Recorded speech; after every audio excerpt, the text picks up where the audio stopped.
প্রবাস এত সহজ না মনু। 19 বছর বেটা এখানে পড়ে রয়েছে, 19 দিনও বাড়ি থাকতে পারে নাই। বিদেশ আসবা, টাকা কামাবা, কোটিপতি হইবা, এত সহজ না বাবা। একদিনেই কোটিপতি হওয়া যায় না।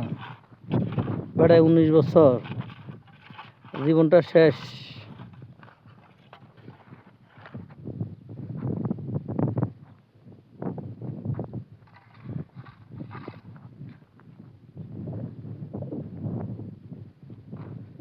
जमील, कितना साल है तुम्हारा इधर? 19 साल हो गया वहाँ।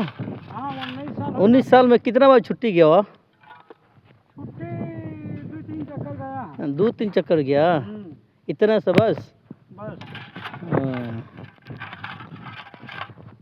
जिंदगी इधर ही खलास कर दिया। जिंदगी यही हो गया, हो गया। जिंदगी यहीं खत्म हो गया।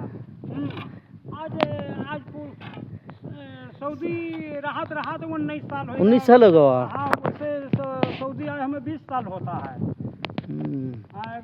ये हमारे उधर जो ना, हाँ? ये बंगाली लोग क्या समझता है मालूम है? हाँ? सऊदीया में जाओ, पैसा कमाओ, घर बनाओ, करोड़पति बन जाओ, यही बोलता है बस। हम किधर है? सब कहूँ ऐसे है। वही तो। सब कहूँ। हम गवा दिया 25 साल, तुम गवा दिया 19 साल। क्या बना? कुछ बना? कुछ नहीं बना। वो लोग क्या समझता है मालूम है? 5 लाख खर्चा करता है, आता है मालूम है? 5 लाख खर्चा करेगा, आएगा, फिर रोता है भाई हमको महीने में लाखों चाहिए। किधर से लाखों मिलता है भाई? मालूम है कहाँ से मिले तो हाँ, कहाँ से मिला था? कहाँ से मिले तो भेज दिया जाए। हाँ, कहाँ से मिले तो भेज आज आया